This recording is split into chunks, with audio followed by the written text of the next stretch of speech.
watching Money Talks News. I'm Stacy Johnson. Today we're talking about travel. And so far, lots of great tips. At least I hope you think so. We've covered land, we've covered air, but what about sea? Jim Robinson is here with me today. Jim is a reporter. We work together. He's contributes a lot to the show behind the scenes and sometimes in front of the scenes. Sometimes, yeah. And you were doing on cruising. We're talking about the sea. Yeah, you know, a cruise is a great way to spend a family vacation. You know, everything is in one place and you get to see a lot of different places at once. But before you book, you have to see this. Cruising is the best value because your meals, your entertainment, and your shipboard activities are included. And included sounds good when you're a family on a budget and planning a vacation. If you've never been on a cruise, it may sound a bit intimidating. Which ship do you choose? How do you get to the port? And what do you pack? And of course, no one wants to ruin memories of their vacation, so here are 5 tips for smooth sailing. Stuart Chiron with CruiseGuy.com says it's best to research online, but don't book online. Let a travel agent do that for you. They're usually aware of discounts you may not know about. Then book as early as you can. Because the best cabins are usually the first ones to go. And on a lot of ships, when you're talking about, let's say, Royal Caribbean's Allure or Oasis of the Seas, the 2 largest ships in the world, the top 7 categories are sold out for almost the next 2 years. Next idea? Join loyalty programs. You may receive discounts on tickets, room upgrades, even priority boarding.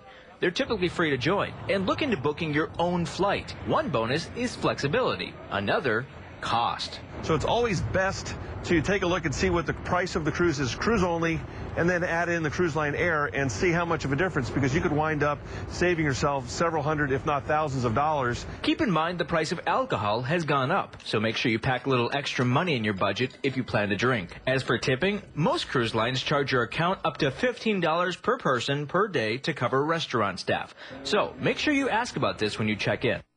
Now joining us, though, is the guy you just saw in that story, Stuart Chiron. He's the cruise guy from CruiseGuy.com, and you're here to tell us everything we want to know about cruising. I know nothing at all. Everything, Stuart. Everything. Wow, I don't know if 5 minutes is going to take it. I actually have been on like one cruise, and I was saying before the show it was an absolute nightmare. I won't go into it. Jim has not been on a cruise. I have not been on a cruise. I'll be honest with you. It looks like fun, but I've heard mixed things. How many cruises have you been on, first of all? I actually just came back off Seabourn Quest, which is a brand new ship for Seabourn. That was my 179th cruise. What? So, but I could tell you, Stacy, you know, I went on one of those day cruises to the Bahamas with my grandfather eons ago, and I got into the business, and it took 14 months before I finally took my first cruise. Why? Because I didn't like it for a day. I didn't know how people did it for a week. But once you get it, once you experience a real cruise on a real ship, going to a real destination, you can understand. I mean, look, you're not packing, unpacking, you're not checking out hotels, you're not waiting in airports, and you're not waking up in the same boring place each day. So 3 big things that we should tackle before you book a cruise. Let's go number 1.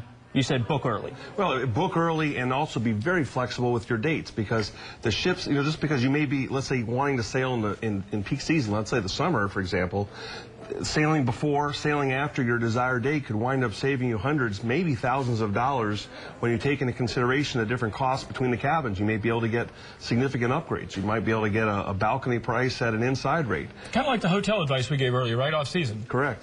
But the beauty is that you can really go, I mean, look, cruising's year-round. It's the destinations that are seasonal. So right now, you know, we're into Alaska, we're into Europe, but the Caribbean's still there. You know, the Bahamas is still there. And the beauty is that I mean, besides having to fly, you know, great distances, the cruise lines have actually brought the ships much closer to people around the United States. So just about everybody in the country is almost within a 5-hour drive of a cruise ship. That's pretty cool. Now, one thing you did mention to me was, you know, everyone is booking online. They feel like they should book online because it's so easy, and it's become, I guess, a lot easier to do that. But you say, what? Research online, but... I say research online, but don't book online, because there's a lot of discounts that are not available online. You know, there may be resident discounts, there may be military discounts, there may be a discount just because you called at the right moment, the cow jumped over the moon. The point is that by calling someone, you're actually going to get the objective advice, and they're going to ensure that you get the best cabin for the least amount of money. Wait a minute, are you saying the cow actually jumped over the moon? I've seen it. So, what other point on cruises? Travel agent, right? Well, some people say, well, we were talking, is it best to book direct with the cruise line, or using a travel agent. And I always tell people to use that travel agent. Actually, make sure that they're an experienced cruise agent. Ask them. I mean, how many cruises have you been on? Exactly. Find out what their qualifications are, because we're not dealing with a couple $100. We're not dealing with a transcontinental airline flight. This is really an investment of your time and money. This is 3, 4, 5 days of your life. You can get off the plane after 5 hours, but the cruise ship, you're going to be on there for at least 72 hours, and you want to make sure that you're on the right ship, because that's what makes the whole experience. Okay, talk to me about specific cruise lines, because this is like, well, I guess, is the hotels a good analogy? I mean, you've got the Motel 6 and you've got the W. Right. And is it true? Because I don't know anything about cruising at all. Are there differences? I assume there are differences in ships. There are. I mean, there are different levels. I mean, you've got your 3-star, 4-star, 5-star, and up to 6-star. I mean, the top of the line, you've got 4 lines: Silver Sea, Seabourn, Crystal, and Silver Sea, and Regent. But then you get into the Oceanas, the Azumaras, the Sea Dreams. I've never even heard of any of these things. Yeah, really. And I mean, we're talking intimate ships with very few people, with incredible food. Then you go down maybe to the premium market, and you've got your Celebrity Cruises and your Princess and Holland America. And then you get into the larger categories: the Royals, the Carnivals, the NCLs. These are the ones I hear of because they advertise on TV. Well, these are also the fleets with the largest amount of ships too. Now, here's one thing. My wife and I have talked about this before we even thought about going on a cruise. It seems really packed, Stuart. It seems like there's a lot of people on this ship. Does it feel packed when you're on? It doesn't. I mean, you could take the 2 largest ships in the world, the Royal Caribbean's Oasis and Allure of the Seas. Yeah. They have double occupancy for 5,400 passengers. And when you add in 3rd and 4th, you're now up to 6, and add in almost another 3 for the crew. I mean, I used to joke around that with Sarah Palin. I mean, you could take the entire town of Wasilla, Alaska on this ship. But you don't. The ships are so big. I mean, 225,000 tons. It's almost 1,200 feet long. Wow. That, I mean, they're larger than aircraft carriers. But some people say, well, that's just too big. There are smaller ships. You can go on a ship with only 400 passengers. Now, let's talk about insurance, because insurance is really important, especially when you travel, because God forbid something happened to you overseas. Well, what about that? Some people, they'll look to save a few bucks by not taking the insurance, but what you have to understand is it's not just cancellation insurance, it's interruption insurance as well. There's medical coverage. A lot of people, depending on their plan, they may travel international and may not be covered at all because their current, medical coverage doesn't cover you if you're traveling abroad. Your luggage. I mean, there may be trip delays. Your flights may be delayed. You may have missed your flight to get to the ship. The trip insurance is what covers medical expenses. Yeah. There could be, baggage delays, and this insurance is what covers it.